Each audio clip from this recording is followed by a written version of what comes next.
Curtis, Curtis, you want to talk about your whoopee for a minute? I think that the fix is in. The NFL owners were meeting this past week, and on the docket was scheduled to be a vote on the Brady minority ownership of the Las Vegas Raiders. Yes. They did not vote on that. And according to Mike Florio, Jim Irsay and others are scoffing at Brady's ability to become the first or most recent non-player owner or former player owner in the NFL because of his conflicting interest as the Fox A play-by-play voice. And far be it for me to agree with anybody criticizing my man, but the point was brought up by Mike Florio this week that let's say you are the Cleveland Browns, right? And you're facing off against the Dallas Cowboys week 1. Tom Brady is broadcasting the game. That Friday, the A broadcast team is at the Cleveland Browns practice facility, interviewing the players, coaches, getting the background for the broadcast for Sunday, while the person watching practice, speaking to these people, getting sensitive information, is the minority owner of a competing team within the AFC. Yeah, you can't do that. But how much sensitive information? Oh, do you they can really get a lot. I mean, if he's there Friday, and let's say they got a specific red zone play that they really like, or a specific, trick play that they want to put in, and he's there Friday watching it, and then, they're asking, and they're like, hey, that's one of our, new plays they're talking about with, like you said, Deshaun Watson. Right. And then he's now then going to go report back to Antonio Pierce, hey, they've been working on this specific play. And why would he want that? The guy that Tom Brady, the guy that we know and love is the greatest quarterback of all time. But what do all people always say about him? He's a cheater. He's a cheater. So why would you want to be an owner where people are going to say, oh, see what he's doing? He's just taking his cheating ways to Vegas as a color commentary guy. I just don't think, maybe I'm completely naive about it, but I just don't think that when you go there and you're interviewing the head coach and you're interviewing the quarterback or what, like, you don't get. You watch practice. You go out Friday. They go out on the field Friday and they watch practice. And Friday's generally your red zone install where you're doing all your scoring plays. But it's not. I'm fine with if it's not a team that the Raiders are playing that week. But but what if they play in week 7? 8 weeks down the road, then they will have been able to look at the film from that game that Tom Brady saw. What they're saying is that, like, let's say, how just for example, Patriots against the Ravens 2014 divisional playoff. The Patriots were down 2 touchdowns twice in that game. They waited for the second half to introduce the eligible-ineligible offense, with which the Ravens didn't have time to understand. So you had, Manawanui running down the middle, nobody covered him, and Gronk's all these different things happened. Right. So you're telling me that Jim Nantz knew that was coming because of the pregame meetings? No, what I'm telling you is if they had been practicing that and not revealed it, he would have known in advance. It's actually a better positive that, let's say the Browns don't show it against the Cowboys, because once they show it, the other 31 teams see it. It's what he sees prior to it being implemented in an actual game. And a lot of stuff that you put in, just because you put it in doesn't mean you're going to call it. So they might put that in. They might have put that ineligible receiver formation in 4 or 5 weeks before they pulled it out against Baltimore. But if you're at that practice and you get to see it as a color commentary guy or a play-by-play guy, you then could say, hey, be alert for this when you might play them down the road, because there's no guarantee they're going to use it. So, I would assume that he would, if he had to pick between the two, he'd want to be a minority owner in the Raiders. Right, but the issue is that's a forever thing. But he just allowed himself to be absolutely mocked by the whole world because he loves attention. Right. And you get far more attention being the front-facing voice of the A-team of the NFL Sunday on Fox than you do as the minority owner of that pumpkin pie haircutted freak out there with the Raiders. Right. But I will say this. What about a workaround? Brady does not do the pregame stuff. He doesn't sit in the meetings. He doesn't go to practice. He doesn't talk. Then you're not getting the best out of your color commentary guy, because now he's not there at practice. Or people talk to him on their own discretion. If they want to talk to Tom, they do. I think Tom just breaking down football like the way Bill did with the draft would be. I would. So you're saying that he's just a in studio, not a color No, commentator. he's there calling the game. Hey, He's this just is not there on Friday. He doesn't see the practices. He sees what everybody else sees. Yeah, but then how good? But don't.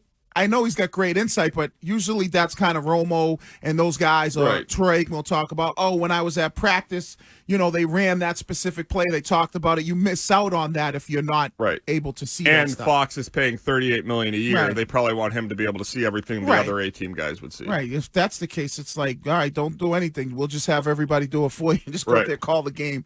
I don't think Tom wants But to it do is interesting, if you wonder why Tom jumped up and stopped Jeff Ross from bringing up the massage, one of the 24 owners required. No, I'm serious. When it comes to voting, no, you're probably right about that. I that's why he has buddied up to Kraft, because he needs Kraft to be he needs 24 owners to say yes for him to be able to be approved as a minority owner of the Raiders, and he can't stand up there and allow people to destroy the guy he's got as the most solid yes. Well, we're less than a month away from Tom Brady night. Oof, right? That's right. Yeah, June June 12th. 12th. It's creeping up on us. And if he's a minority, like, what's the purpose of him being a minority owner? Is it for the money? You mean for him or for them? No, for him. For is it for the? I mean, it's for the money? Business opportunity. Right. But if you're a minority owner, right, and you just want to do it because you don't care about the spotlight, it's just for the money, or do you want to be? You're doing it because you ultimately want to be like Michael Jordan and own a team yourself. I think that's eventually what he would like to do. I would assume. Be a complete owner of a team. He's got to get the $375 million from Fox, right? For and the whatever. Alimony from Giselle. Right. Yes, right. How long would it take for him to do that? I mean, that's got a lot of money. What are those? What are the Brady night tickets doing secondary market? I haven't checked in a while. If you give me 1 second, I will look right now. Also, probably pretty good. What do you make of the U.S. Justice Department going after Live Nation and Ticketmaster when it comes to a monopoly? Did you see that yesterday? I did, and I have never supported whoever put this into action. I want to vote for them for the rest of my life, because Ticketmaster, the fees, the way in which they. So when you click on a Ticketmaster event, to me, it should be very clear that you want to go buy tickets that are on sale by the vendor. Correct. Not tickets available by a secondary person who's selling what they've already purchased. Yes. It's almost indecipherable on the website until you're at the checkout.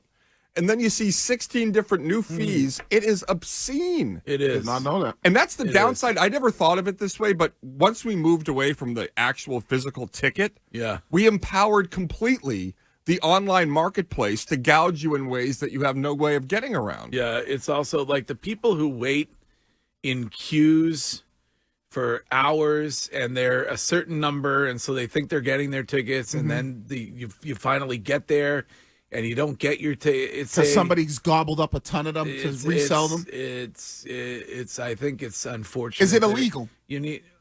Well, you're not frowned able. upon. You're not. You're not I didn't able. ask that. But you're not able to control a market. But one business is not should not be able to control the entire market. But is it illegal? Because if it's a great way for you to make money and it's legal to do it, I don't care if people are selling tickets on a secondary market. But I don't think that there ought to be one organization that basically controls all the concerts and all of the tickets for the concerts. I mean, I don't think that. I don't think that is the best for the consumer, if you're asking me. No, I get that. It's probably not the best thing for the consumer, but if that company has the ability to go about doing that. Right. It would be like if there were one entity that controlled all of the Ibiza in the country. I believe that's the mob. I don't know if you can Ibiza. So you're looking at to Ibiza. About 1,000 for the best seats, but the get-in price, the 300s, you're going to get in around $70 to $100 a ticket. All right. Well, not bad. How much they paying him though? Tom Seems Brady? like they're paying him now. You think the Patriots are paying him for this? Yeah, because after the roast, you start to see some of the money. Like Tom's not doing anything for free. I think that this is a thing it's all for his ego, I think. Yeah, but he's still getting paid. Tom not doing anything for free. What do you think he made on the roast? There were reports out there he made around 20 to 30 million. What? Yes. 20 to 30 million he made for the roast? That's a lot of beats. That's a lot of a beats. But He's not doing anything for free. There's no way. So I bet they probably He is. Every other player that's been inducted to the Hall of Fame didn't get paid for it. Yeah, but every other player is not Tom Brady. And You're preaching to the choir. Every other player didn't have a sell out the stadium night.